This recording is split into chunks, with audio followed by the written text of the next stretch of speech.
नमस्कार, स्वागत आहे तुमचं या डेटा अनालिसिस व्हिडिओमध्ये. तर मित्रांनो, 2 दिवसांच्या उथल-पुथल नंतरून आज फायनली मार्केट जे आहे ते ओपन झालं आणि दिवसभर कशा पद्धतीने राहिलं ते समजून घेणं आपल्याला फार इम्पॉर्टंट आहे. कालचा व्हिडिओ फार कमी लोकांनी पाहिला, उशिरा टाकला होता. तर एक चुकीचा संकेत आहे. ऍक्च्युली जर व्हिडिओ तुमच्यापर्यंत आलाय तर ती 2-4 मिनिटं तुम्हाला देणं आवश्यक आहे. ओके. एखाद्या वेळी अनालिसिस चुकेल, काही न्यूज येईल, त्यामुळे ते काही प्लस मायनस होईल. पण डेटाचे बेसिक जे आहेत ते समजून घेणं फार इम्पॉर्टंट आहे. ठीक आहे. तर मित्रांनो, कालच्या व्हिडिओमध्ये डेटा जो आहे तो थोडासा पॉझिटिव्ह अँगलने आपल्याला होताना दिसला होता कम्पेअर टू आधीच्या काही डेटानुसार. म्हणजे 16 तारखेच्या डेटानुसार 17 तारखेचा जो डेटा आहे तो अशा पद्धतीने आपल्याला चेंज होताना दिसला होता. ठीक आहे. तर मित्रांनो, त्याप्रमाणे दिवसभर आज मार्केट जे आहे ते थोडस वरतून खालून वरती राहण्याचा प्रयत्न झाला. मी व्हिडिओमध्ये सांगितलं पण होतं की जरी मार्केट काही निगेटिव्ह कारणांमुळे जरी निगेटिव्ह ओपन होणार असेल, काही पुन्हा एकदा अटॅक केले, भारतावर अटॅक केला वगैरे वगैरे सगळ्या काही न्यूज आल्या होत्या, त्याचा इम्पॅक्ट बाय डिफॉल्ट येणं अपेक्षित होतं. पण तो जास्त नसणार आहे आणि खालच्या लेवल पासून तो वर राहील अशा हिशोबाचे अनालिसिस मी दिलं होतं. तर मार्केट पॉझिटिव्ह राहिलं. पण आज जे झाले ते आपल्याला समजणं फार गरजेचं आहे, कारण उद्या आहे एक्सपायरी आणि एक्सपायरीसाठी आपल्याला कशा पद्धतीने प्लॅन करणं गरजेचं आहे, काय लेवल सस्टेन होतील, कशा पद्धतीचा डेटा आहे ते समजून घेणं गरजेचं आहे. तर मित्रांनो, आज बघू, आज दिवसभरात जे काम झालं ते अशा पद्धतीने एकदम एकदम हेवी उलटा पालट त्या ठिकाणी आपल्याला बघायला मिळाली. प्लस मायनस एकदम मार्केटने अक्षरशः एक्सपायरीची जी मुवमेंट आहे ती आजच देऊन टाकली. ठीक आहे.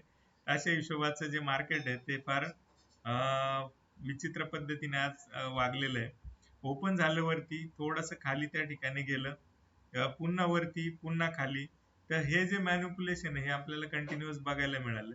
त्यानंतरून एक पॉझिटिव्ह साईडची जर्नी त्या ठिकाणी चालू राहिली आणि दुपार नंतरून साधारण 1 वाजल्यानंतर थोडासा सेल ऑफ येताना दिसला. ओके. तो शेवटी शेवटी थोडासा अजून वाढत गेला आणि मार्केट अशा पद्धतीने खाली एकदम फ्लॅट टू फ्लॅट क्लोज होताना दिसलेलं आहे. ठीक आहे.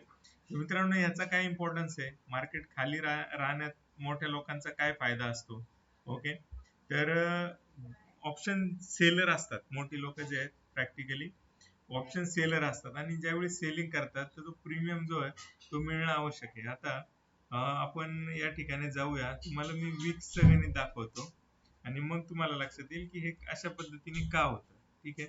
इंडिया विक्स जो आहे तो थोडासा आता कूल डाऊन होताना दिसला होता. ठीक आहे. आज शेवटी शेवटी तो वाढण्याचा प्रयत्न झालेला आहे.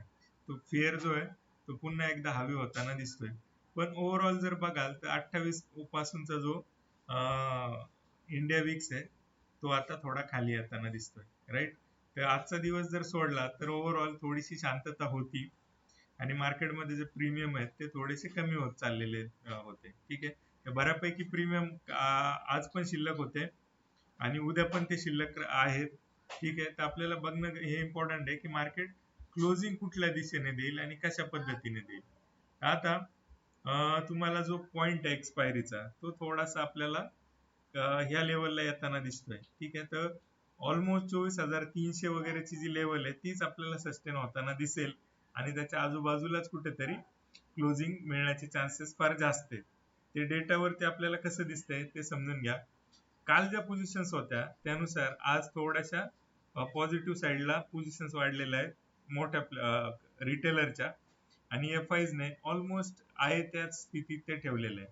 प्रोडे ने पण सुद्धा एकदम कॉन्झर्वेटिव्ह काम केलेलं आहे आणि फार वेगळं काही कुठल्याही स्ट्राईक प्राइसवर ना कॉलवर ना पुटवर आपल्याला घडताना दिसतंय. ओव्हरऑल हे सगळं आणि सगळं त्या ठिकाणी आपल्याला डेटा जो आहे तो बऱ्यापैकी अनवाइंड होताना दिसलेला आहे रिटेलरचा. तर ही एक गोष्ट फार इम्पॉर्टंट आहे की रिटेलर आदल्या दिवशी, एक्सपायरीच्या आदल्या दिवशी थोडासा कॉन्झर्वेटिव्ह होताना दिसतोय. ठीक आहे. तर मोठे प्लेयर तर ते थोडेसे शहाणे असतातच, कॉन्झर्वेटिव्ह असतातच प्रॉप डेज. ची पोझिशन जी आहे ती लॉंग टर्म साठीची असते. तर मित्रांनो, डेटा जो आलेला आहे तो साइडवेज आलेला आहे. ठीक आहे. दोन्ही साईडला मुवमेंट अपेक्षित आहे. एक्सपायरी आहे. बराचसा डेटा आपल्याला त्या ठिकाणी अनवाइंड होताना दिसेल. इंट्राडेची जी डेव्हलपमेंट आहे ती बघणं फार इम्पॉर्टंट आहे आणि इंट्राडेच्या डेटावरती आपल्याला फार मोठे मेजर मूव्ह आपल्याला ते बघायला दिसणार नाहीत अनटिल अँड अनलेस विक्स जो आहे तो काही मेजर त्या ठिकाणी वाढणार नाही. ठीक आहे. तर मेजॉरिटी ऑफ इंडिया विक्स जो आहे तो थोडासा कूल डाऊन होतानाच दिसेल असा आपला बेसिक रिसर्च आहे. तर बघूया उद्या कशा पद्धतीने मार्केट राहते. आता इथपर्यंत तुम्ही व्हिडिओ बघितला असेल तर मित्रांनो हे कॉल पुट आणि हे जे डेटाज आहेत ह्याच्या पलीकडे जाऊन काही मार्केट असतं का, तर त्यासाठी मी वारंवार बोलत असतो. हा तुम्ही काही स्टॉक दाखवतो तुम्हाला. बेलचा स्टॉक तुम्ही बघा 300च्या लेवल पासून आपल्याला तो एकदम एकदम वरती जाताना दिसलेला आहे. तर हे जे आहे ना हे मॅजिक नाहीये तर दुसरं काय आहे मित्रांनो. हे पार्टिसिपंटने पकडलेले शेअर्स आहेत. पार्टिसिपंटचं ऑब्झर्वेशन आहे. काही बेसिक क्रायटेरिया मी दिलेले आहेत त्याच्यावर हे फाइंड आउट झालेले आहेत आणि ही कम्प्लीट जर्नी तुम्ही बघू शकता 300च्या लेवल पासून आपल्याला बघायला मिळाली आणि ती जर्नी आता ऑलमोस्ट 325 पर्यंत येऊन थांबली आहे. ठीक आहे. तर ती मॅक्झिमम जर्नी जी आहे ती कुठपर्यंत गेली होती 332 पर्यंत. अशा हिशोबाचं काही इन्साइट्स आपल्याला त्या ठिकाणी मिळू शकतात. त्या कशा मिळतात त्यासाठी तुम्हाला फार डिटेल स्टडी करण्याची आवश्यकता आहे का, त्याचे काही फॅक्टर्स आहेत का ते आपण समजून घेतो. एक शेअर आपण डिस्कस केला होता पॉवर इंडियाचा. पॉवर इंडिया ठीक आहे. पॉवर इंडिया बेसिकली हिताची एनर्जी लिमिटेड.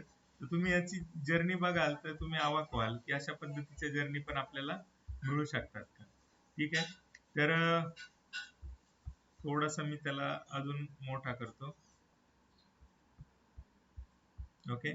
तर तुम्ही बघू शकत असाल ही जर्नी क्लिअर आणि क्लिअर जो ब्रेकआउट आहे तो आपल्याला घेऊन गेलेला आहे 29,650 पर्यंत. त्याच्या बॅक एंडला काही घडतं का, याच्या मोठ्या प्रमोटरच्या ज्या हालचाली आहेत त्या आपल्याला ट्रॅक होतात का, तर यस ह्या हालचाली आपल्याला ट्रॅक होतात आणि आपल्याला फार चांगल्या पद्धतीने हे होतं. एक शेअर आपण अजून एक हे केला होता त्याची जर्नी तुम्ही बघाल तर बघू शकता एप्रिलच्या महिन्यापासूनची जर्नी बघा. ऑलमोस्ट 600 पासूनचा जी जर्नी आहे ती आता 736 रुपयापर्यंत जाऊन पोहोचलेली आहे मित्रांनो. अशा पद्धतीचं जे स्टॉकवरचं जे कमांड आहे ती या तुम्हाला शिकायची असेल तर अजूनही वेळ गेलेली नाहीये. तुम्ही नवीन बॅचला ऍड व्हा. आपण प्रॅक्टिस फार मेजर करणार आहे. काही इंट्राडेचे जे मूव्ज आहेत ते आपण पकडतो. त्यासाठीच काय प्रॅक्टिस लागते, तर मला मागच्या काही बॅचेस मध्ये लक्षात आलं की प्रॅक्टिस जी आहे मी शिकवतोय खरं, पण तुम्ही ते किती अग्रेसिव्हली घेता त्यावर हा सक्सेस डिपेंड आहे. जे लोक अग्रेसिव्ह घेतात त्याचे स्क्रीनशॉट वाटलंच तर मी ग्रुपवर पोस्ट करेल. जेन्युइन फीडबॅक दिलेले आहेत. मी कुठलेही फीडबॅक न मागता ते फीडबॅक आलेले आहेत. प्रॉफिटेबल जर्नी काही लोकांची एकदम चांगल्या पद्धतीने सुरू झालेली आहे मित्रांनो. तुम्ही प्रॉफिटेबल असाल, अजून काही ऍड ऑन पाहिजे असेल तुम्हाला तर हे 100% फायद्याच आहे. ठीक आहे. अशा हिशोबाचं हे काम आहे. इंट्राडे मध्ये 2-2, 4-4 टक्क्याचे मूव्ह इझिली कॅप्चर होऊ शकतात आणि होत आहेत. फार चांगलं काम त्या ठिकाणी आपल्याला बघायला मिळतंय. राईट. तर थांबूया आजच्या व्हिडिओमध्ये. डेटाचे अनालिसिस तुम्हाला दिलेलं आहे एक्सपायरीसाठी. एक्सपायरीसाठी साइडवेज डेटा एक्सपेक्टेड आहे. दोन्ही साईडला मुवमेंट होणं अपेक्षित आहे. कारण जो डेटा आहे तो आपल्याला अनवाइंड करायचा आहे आणि बऱ्यापैकी मुवमेंट, बऱ्यापैकी अनवाइंडिंग जी आहे ती आजच झालेली आहे. जे आज एक्सपायरीला अपेक्षित असतं ते आजच झालेलं आहे. उद्यासाठी दुपारनंतरून डेटा थोडासा इमॅच्युअर होतो आणि ह्या इमॅच्युअर डेटामध्ये जी डायरेक्शन आहे ती बऱ्यापैकी पॉझिटिव्ह साईडला असते. तर डायरेक्शन जरी पॉझिटिव्ह साईडला दुपारनंतर येण्याचे चान्सेस असले तरी मित्रांनो आपल्याला इंट्राडे जे चेंजेस आहेत ते आपल्याला ऑब्झर्व करून त्याच हिशोबाने डिसिजन घ्यायचे. ठीक आहे. तर अशा हिशोबाचा बायसनेस आहे. थांबूया आजच्या व्हिडिओमध्ये. असंच प्रेम देत राहा मित्रांनो आणि सबस्क्राईब केलं नसेल तर सबस्क्राईब करून ठेवा. थँक्यू. थांबूया आजच्या या व्हिडिओमध्ये.